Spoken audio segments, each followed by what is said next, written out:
Welcome, everyone. I hope that you're having an amazing day. Honored to be connecting in with you. And we're going to be focusing on today about how to keep moving forward, especially when you have a loss that perhaps feels like it unravels your world a bit. How do you find your footing again? How do you keep choosing to step forward in positive and powerful ways? How do you navigate that?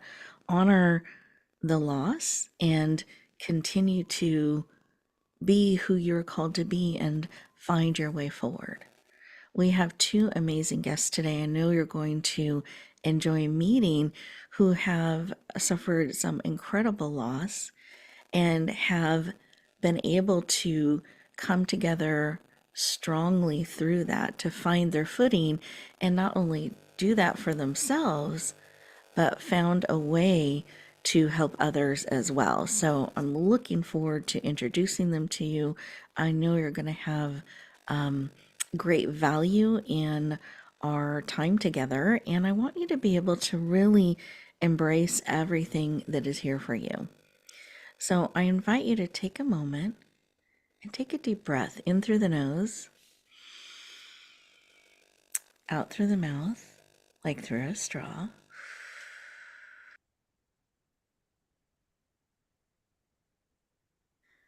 Beautiful. Take another deep breath in through the nose, out through the mouth. And as you're breathing deeply, feel that air, that oxygen coming in and nourishing and supporting every cell in your body. I sometimes even wiggle my toes when I'm breathing just to consciously bring energy and support all the way through me. And then as I breathe out, I invite you to breathe out all that no longer serves, all that you're ready to release with love and energy, and just it's complete and you get to release that. And that actually creates room and space for more. This breathing very mindfully and purposely helps bring us present. And when we become present, we slow down a little bit. It lowers our cortisol levels, our stress levels, and actually makes it so we can actually hear and receive because we are choosing to be present in creating room and space for ourselves in this conversation. And as we do that and we become present and we slow down a little bit, I encourage you just to release, remove any of those distractions. This is your time, an opportunity for you to be poured into, for you to receive. And in fact, let's put both our hands on our hearts, feeling that support, just bringing it into our hearts, and notice the beat of your heart. Notice the pauses, that quietness, that stillness in between each beat. And in that space, in that stillness, what is the message for you today? What is coming forward? What is bubbling up for you to hear, to receive a reminder, encouragement, perhaps something you're looking for or need? What is that message? Be open and willing to receive. In fact, what is it that you need today? What is it that you need and are willing to receive? Beautiful. Let's take that message in. Take another deep breath in through the nose, all the way to your toes, and then out through your mouth, like through a straw, becoming fully present. And as you do so, what is it that was laid on your heart? Take a moment and actually write that down. Let's bring that forward into reality, not just swirling around in you, but let's really capture that message. and have it in front of you, top of mind, as we go through our conversation today.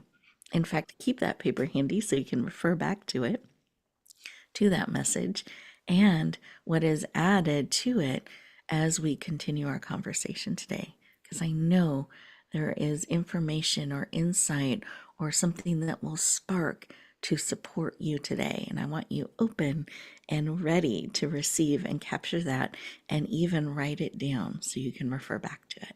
Beautiful. I'm going to go around our virtual room here and just see what our guests have to share, see what was laid on their heart when they took a moment to stop, pause, and listen. So, with that, Betty, I'd love for you to share what was laid on your heart. I think just I have been feeling with heaviness recently and just letting that go myself and also helping other people with whatever heaviness they're dealing with. How can I be effective in helping them let that go? Beautiful.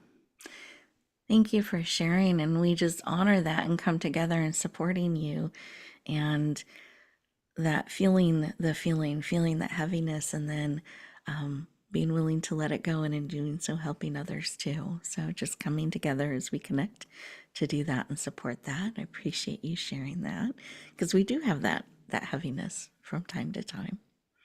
And I'm sure there are listeners today that are feeling that as well, especially when we're talking about loss and how that can unravel us a bit.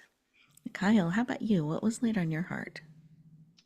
I think very similar, but kind of reiterating or reaffirming the this idea of not letting it be becoming an overwhelming feeling, and also acknowledging that the people that you're engaging with are likely having very similar feelings in their life, but for different circumstances. And so, kind of using that as an awareness and try to be supportive of others, and just having an understanding of where people might be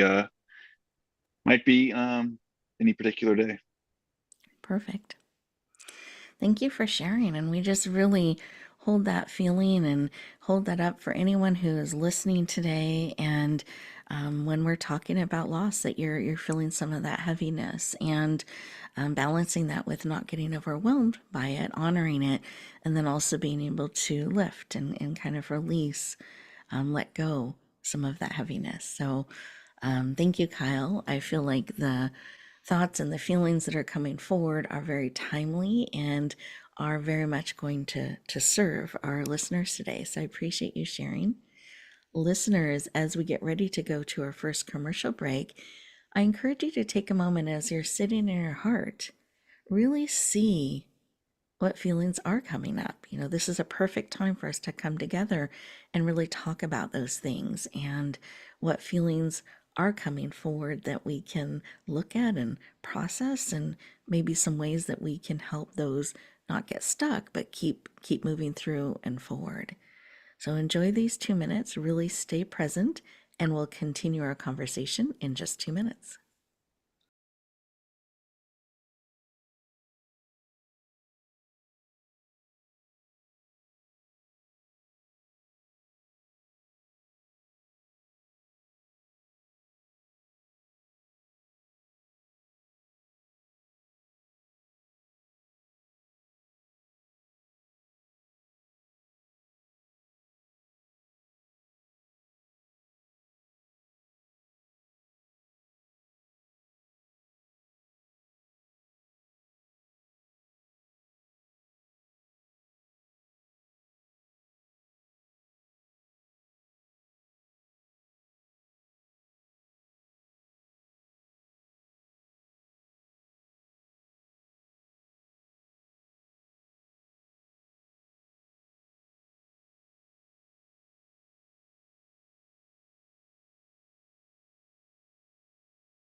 Welcome back, everyone.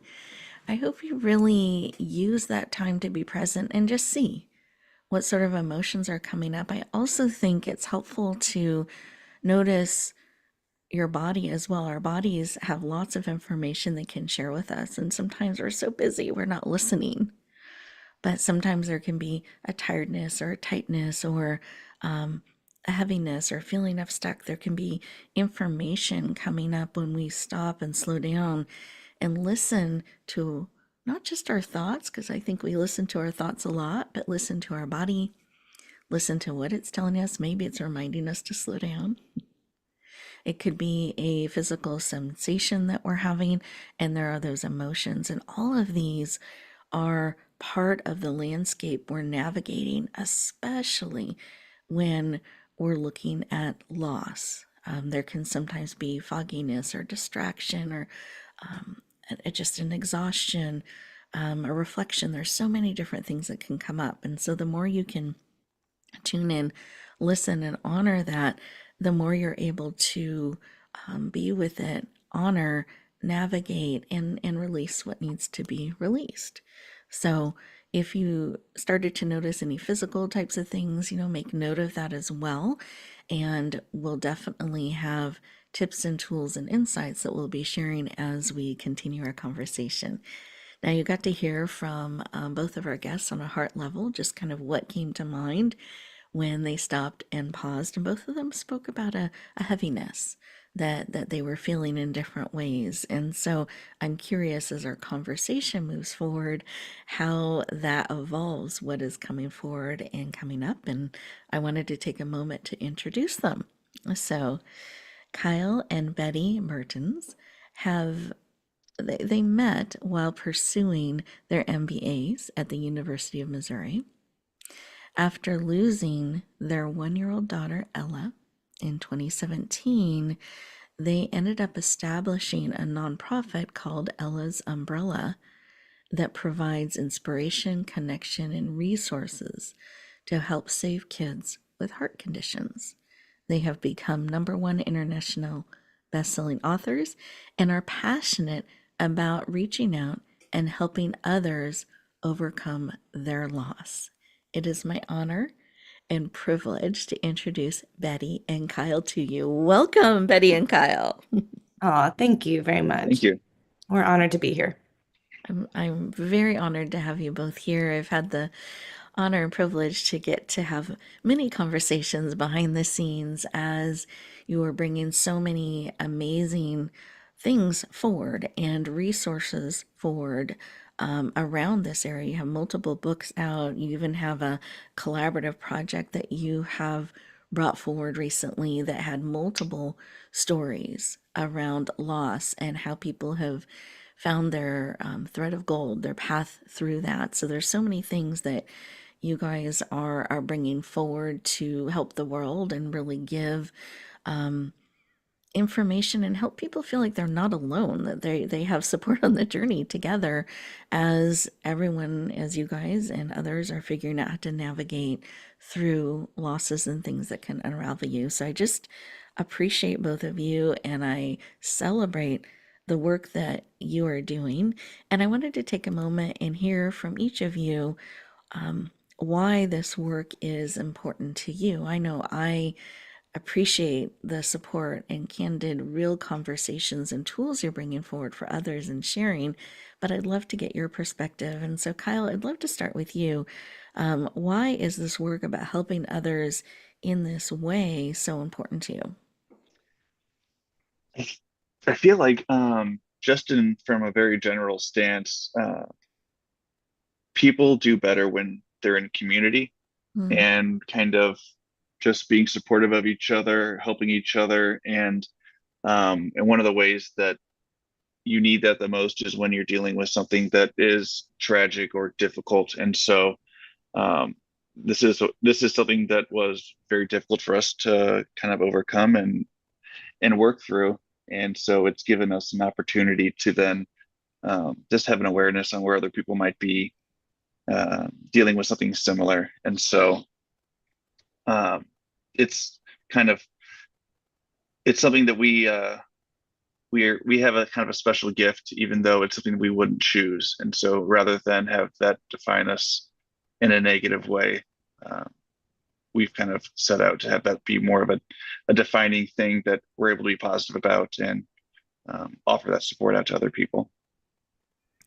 That is so powerful. Thank you for sharing that. I love this, as we're talking about ways to navigate through and lift the heaviness, and that reminder of how important community is. Because I think sometimes we can get a little isolated or contract. I know when I'm facing a loss, I withdraw a bit Hmm. and process that way. And I think it's so important to remember that community and those connections to allow that support and kind of lean into that. So thank you for that reminder. And I also love that you have found a way, and again, not something you would choose, but that you're navigating through it and choosing to find gifts in it to bring forward in a positive way and help others.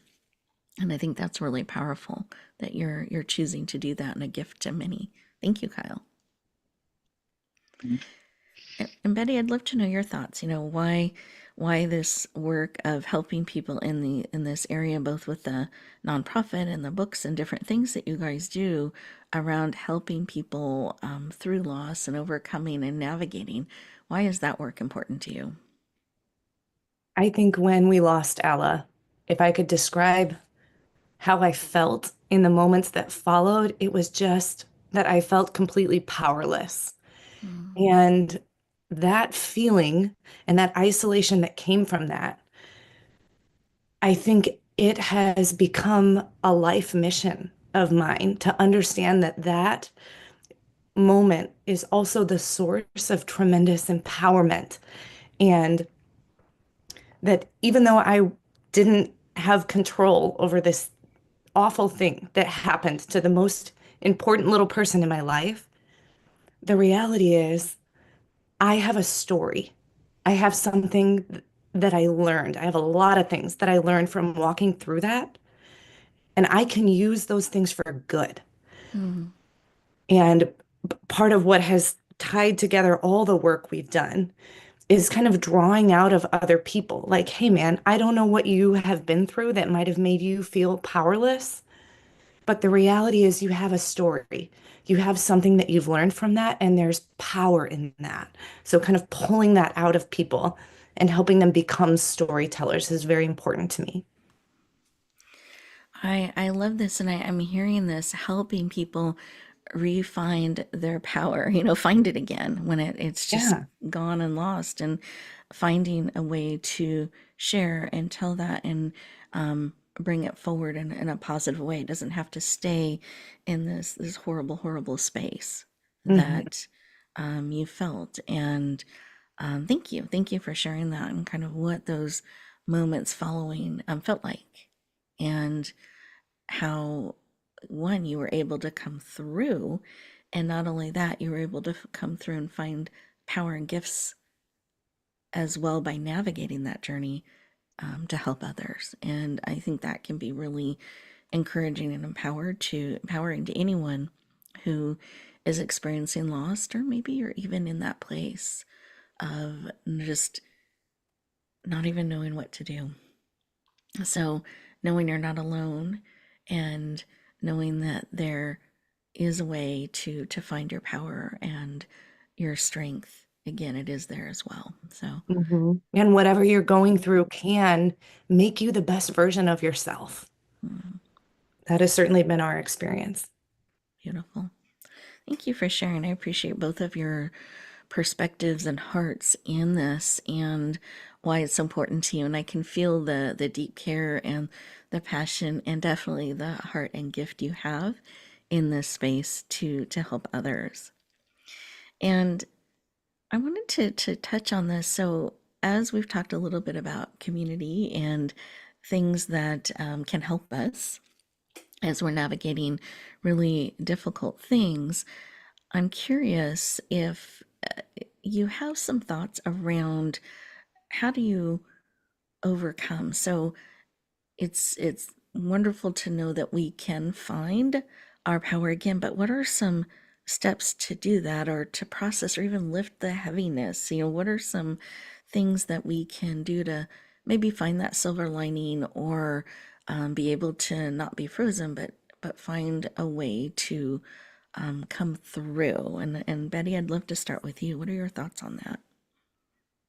Yes. So for us, I think we, as anyone realizes when they go through grief or something that they wish they could change, but they can't, you find yourself a lot of times in a very dark place where you can't even like see your hand in front of your face. And Kyle and I early on realized like, man, we can't stay here or we're going to suffocate. So the good of having Ella has to outweigh the bad of losing her. Mm, And we actually kept a journal, Kyle and I did. And on one of the pages, we wrote, it's about finding light in the darkness, or sometimes even creating light. Probably the most helpful thing that we did in our journey, we took a section of our journal. And because it was so easy to see, all of the negative of losing our daughter, we really had to put extra effort into the positive elements that she brought into our life. And even though we wouldn't have chosen how this ended up, she opened doors for us to meet people we never would have met.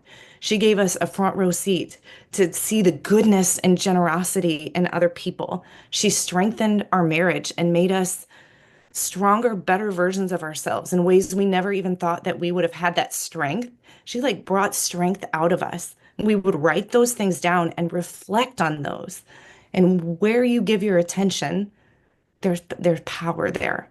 And the more we realize how much good she brought into our life through these silver linings, and let's be real, nobody wants a silver lining. We all want the sun. mhm, But our perspective, even though it was very different than what we would have chosen, was still so breathtakingly beautiful. And that's really what got us through. mhm. So, so powerful. And I love this truth you clung to, that the good of having her had to outweigh the darkness and loss of losing her, and it just had to. And Yep.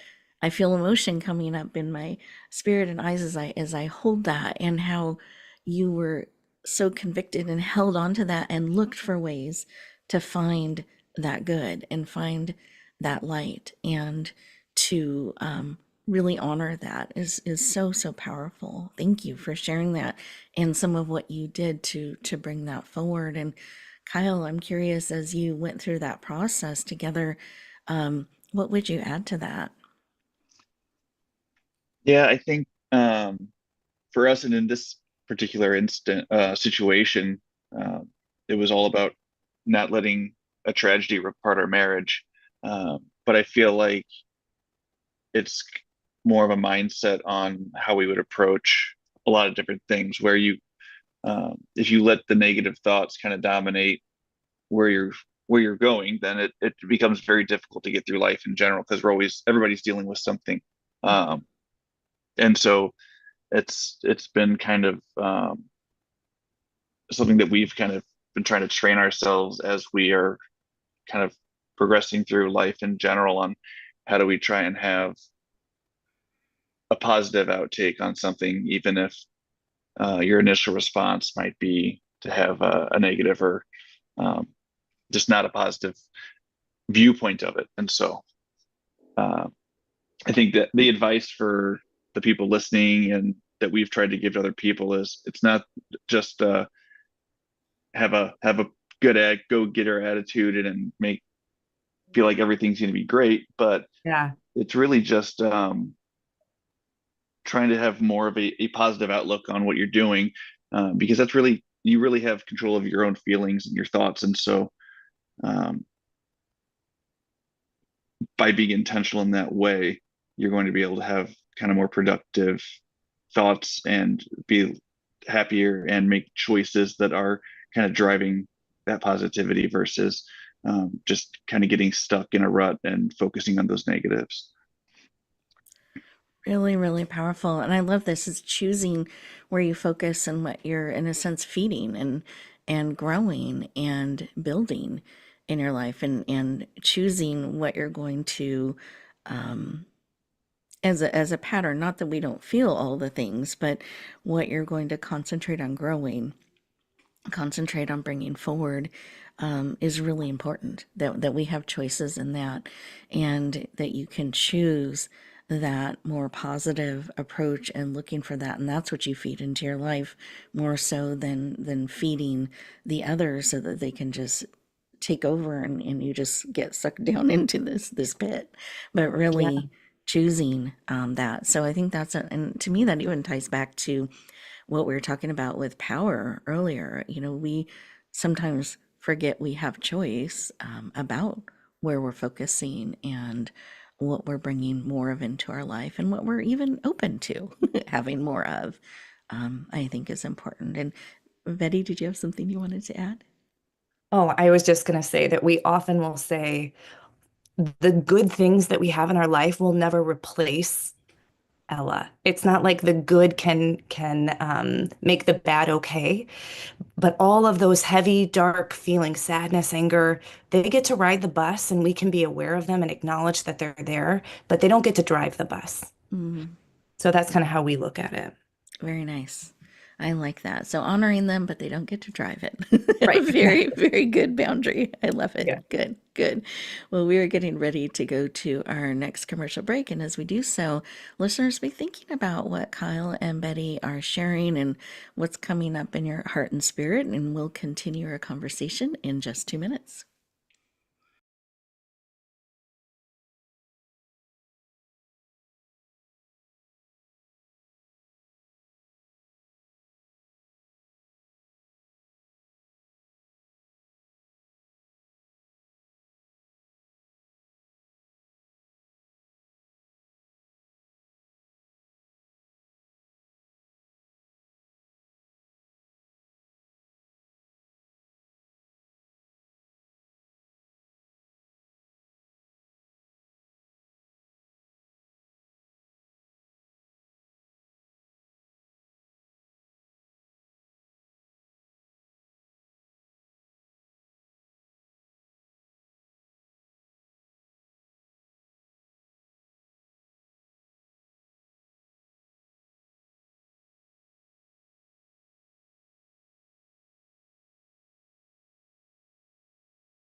Welcome back, everyone. We were talking a little bit behind the scenes about the bus, and I thought, a really great way to check in is really once in a while, maybe just checking in as we're honoring feelings and kind of getting your feet under you again and seeing where you're at. Just doing a check in periodically to see who's driving the bus. I think sometimes we're good at identifying who's on the bus and the different feelings or the different things, but I love this being intentional about who drives the bus.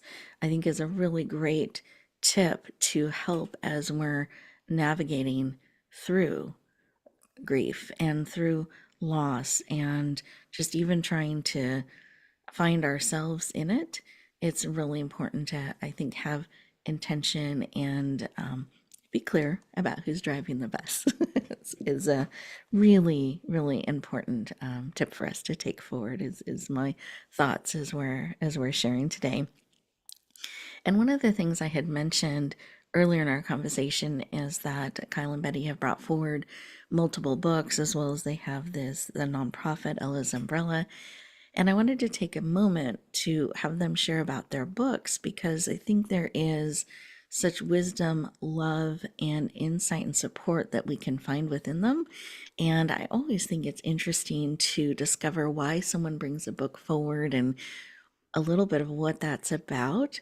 It's nice to know if we can pull back the curtain a little bit, what drives that and what is kind of the story behind the story. So, with that, I wanted to start with your first book. And Kyle, I'd love for you to share about this, about what led you to write the first book, Unraveled, and what it's been like to bring that out into the world.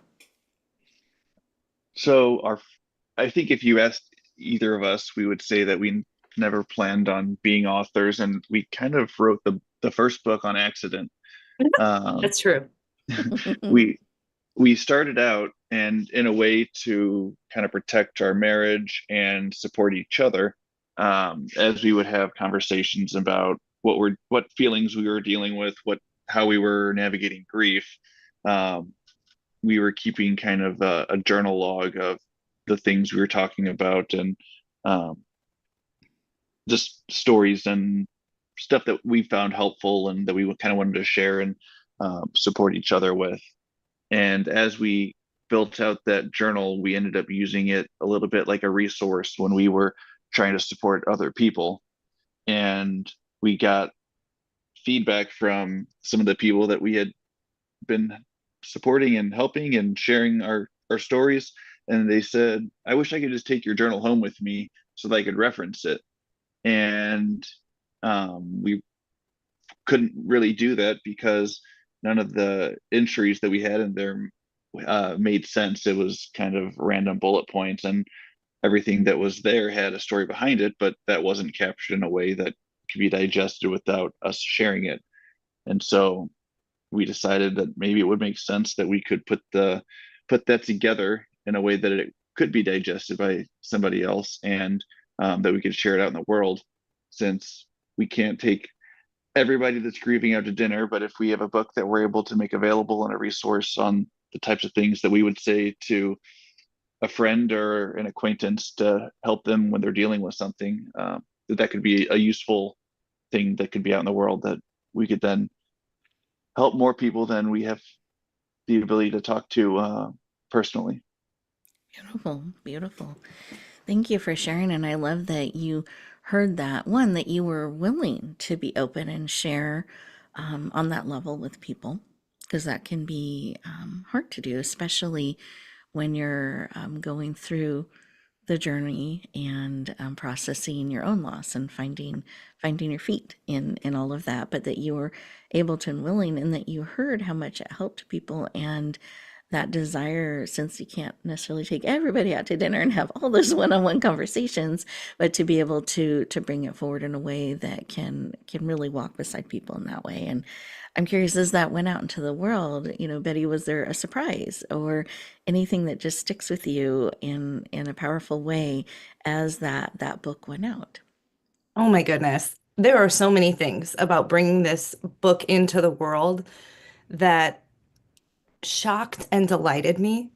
I think Kyle and I felt a little bit of imposter syndrome, if I'm being totally honest with you, when we started putting it together, because we're not doctors and we're not psychologists. And so I think we got in our own head about even creating something.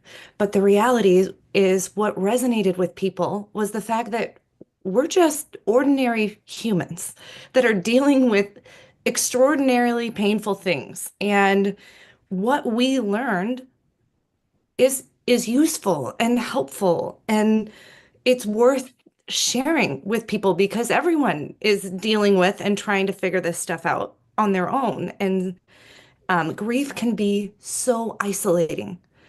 And so in this journey, I think part of why we did this is to make it feel a little less isolating, kind of like, hey, you may have a loved one that is going through something awful, and you may feel like you're not capable of showing up for them in that moment because you don't want to say the wrong thing and you don't know what is the right thing to say because nothing really fixes what's wrong, we have now created something that can stand in that gap. Kind of like, hey, here's someone who can walk empathetically along beside you. And the power in that was, I think, staggering to me and actually led Rebecca to our children's book.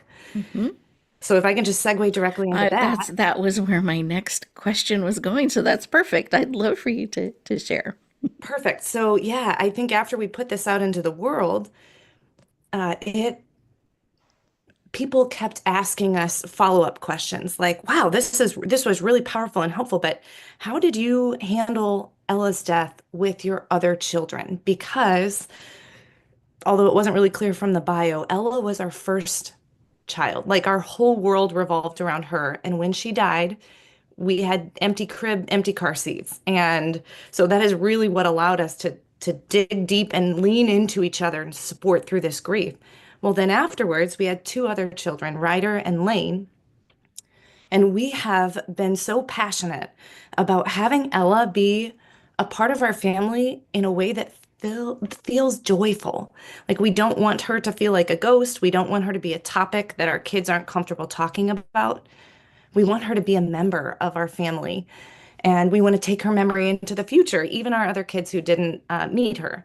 So we ended up writing a follow-up book kind of to address some of these questions about how you talk about someone that you are missing, that your heart is missing with your kiddos. And so it's called Never Far Apart. And it's like a big poem, but maybe the most helpful thing I can do is just share the first two pages. It says, from the outside looking in, we may seem like other kids, but there's something extra special, and we'll tell you what it is. You have another sister who you can't see with your eyes. We never got to meet her, but she's still part of our lives. So then it just goes through and shares about ways that we have incorporated Ella into our family, and that our lives are a little extra special because we had her.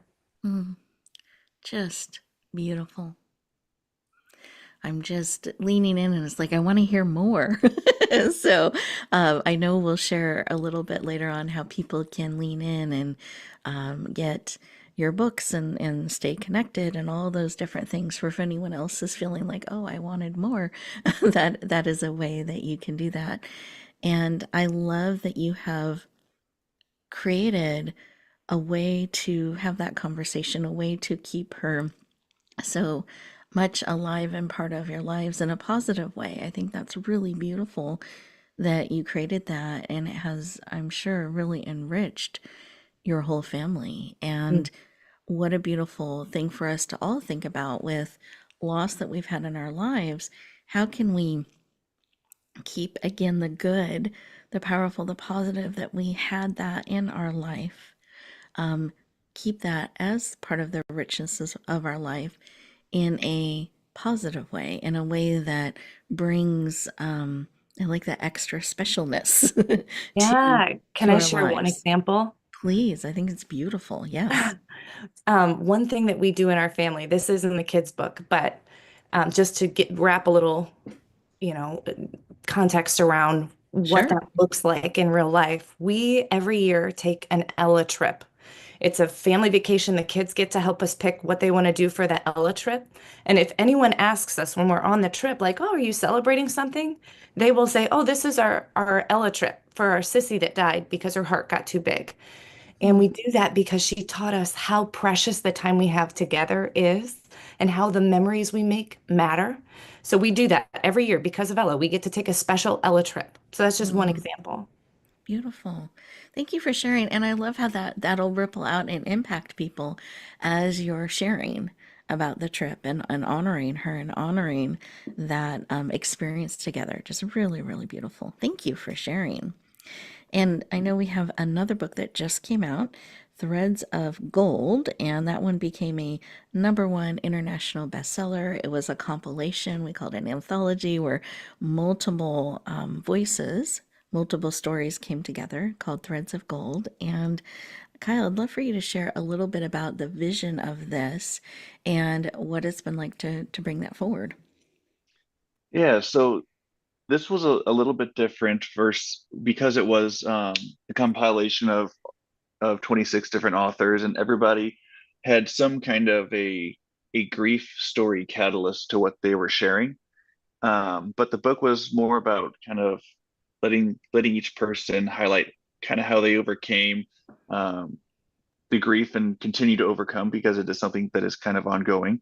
And then also kind of share their own silver linings, share how they could be encouraging to the reader. And this kind of stems back to as we were meeting people, and there's a huge community that gets together and supports other people that are dealing with child loss, but that there were a lot of great and very amazing people that are in that community that we were learning from. And so we kind of thought, well, if we can learn from all these people, then maybe putting something together to highlight their stories and what they're doing would be just kind of a next step of what we try to do with Unraveled, but bigger than just us giving our voice and um, what was helpful from our perspective. And for the book, if anybody is interested, it's not all child loss; it's all different types of grief. I think the ways that people deal with grief can be similar, no matter what the situation is, and you can kind of learn from others as they've been navigating their story. And so we will kind of wanted to have that as a little bit more of a broadly applicable thing that can kind of reach out to people. Mhm. Beautiful. Well, and I feel like it was such a power collective of wisdom and heart and spirit on a whole range of different types of loss. And I don't know that I have seen another collection like that out there. Um, but such a powerful group that you guys brought together and held the container and the space for, and had them bring forward those vulnerable, hard, challenging journeys, and some of how they found their path forward and how they were navigating it. So I just think it's a real amazing gift that you have created and brought to the world. I know you've gotten really positive feedback from it as it's gone out into the world, as people have been leaning into it. And I know behind the scenes you shared with me a couple times about how do we organize this in a way that readers can find their way through, find their own thread, their own path through these different stories. And Betty, I thought you might have some thoughts you'd like to share with us around how did this collection get organized for the readers to embrace all that you created in this. Yeah, that was the hardest part because we had all these powerful stories and there wasn't really a way to bucket them because each story had whatever the catalytic thing was, this something that happened to the author that they never would have chosen for themselves. And then each author really focused less on unpacking that and more on how that shaped them into or gave them new perspective or how they have moved forward. And so because there were so many different angles, but honestly, the chapters were landing in such inspiring similar spots, we were like, you know what? There's no way that we're going to be able to organize these and fit them into buckets. So let's just put them alphabetically, and then we'll create a subject matter index in the back and allow the reader, wherever they are on their journey, because every reader is approaching it from a different place too. So wherever you are, you can read that subject matter index and find the stories that serve you best. Maybe start there. If you don't have a particular place where you want to start, you can start at the beginning and read to the end. I think the beautiful piece of this, and Kyle and I found this when we wrote Unraveled, that there is something truly special about writing your own story. And so when I look at all the things that we have put out into the world, Threads of Gold is one of the things I am most honored to be a part of because we took these people who have stories and we helped show them that they are incredible storytellers. And everyone listening to this broadcast has a story that could serve someone. And so I would just encourage you to not have self-limiting beliefs, but think maybe if there's a way that you could share that story in a way that helps someone else maybe feel a little less isolated. Beautiful. Thank you for sharing. And what an important reminder that we have stories too, and sharing, going back to that community, that connection, that learning from others, choosing how we're looking at things, Mhm. is so important, and really holding that mirror up, to show us we have stories, and it really matters that we share them, that we find a way to bring them forward, especially the hard stories. We Mhm. need guidance and support and connection about how to navigate those hard things, those things that unravel us, that we don't have to do it on our own. That's a myth. Don't know where it got started, but we don't. We can really come together and support each other. And I feel like the books and things you brought forward really do this in powerful ways. So thank you both for the work that you do. Our time is going so quickly, and I've really enjoyed having you on the show. So I wanted to cover two things, really quickly. So I'm going to make sure I honor the connection part with our listeners.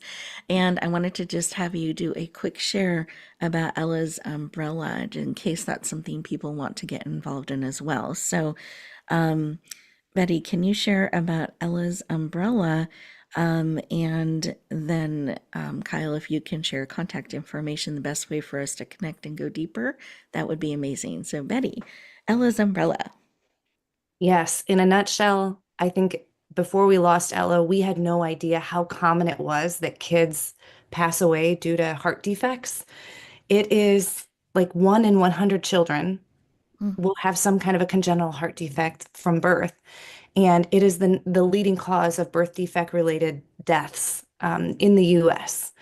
And so I think because of this situation with Ella, and because you have probably already picked up that we are like really committed to making the best we can out of this crummy situation that we're dealing with. And we were like, listen, the most precious thing in our lives cannot have just been poured down the drain for nothing. Good has to come of this. And maybe we can't have Ella back. Well, we can't have Ella back. But if we could keep another family from going through what we have been through, then that is a silver lining that we can get behind. So Ella's umbrella exists to keep kids' hearts beating. mm, We help with underfunded heart research and technology advancements to save kiddos' lives. beautiful. Thank you for sharing. I appreciate it. We are so sorry for the loss of Ella, and we celebrate how much good she is bringing, has brought, and continues to bring into the world. Thank you. Welcome, absolutely. Kyle, what is the best way for us to connect, get involved? How do we connect with Ella's Umbrella? How do we find your books? What's the best way and stay connected? Yeah, so the most direct way to see what Ella's Umbrella is doing is our website, ellasumbrella.org.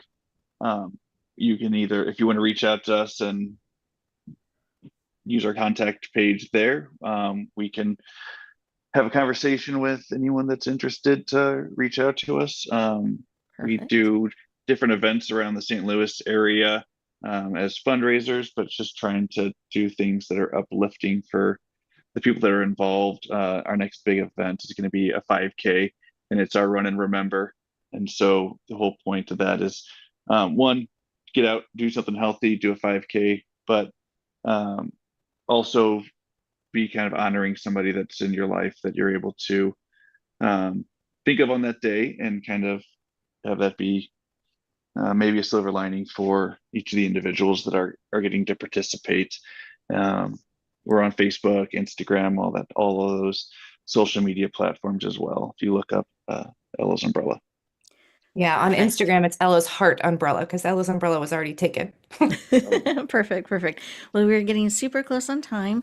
Are they able to find all your books on Amazon? Is that a yes? Yes, that's the Okay. best place to find them. Perfect, perfect. So that's the way to connect in, to follow, to add these books to your library. And thank you both for joining us. I so appreciate it.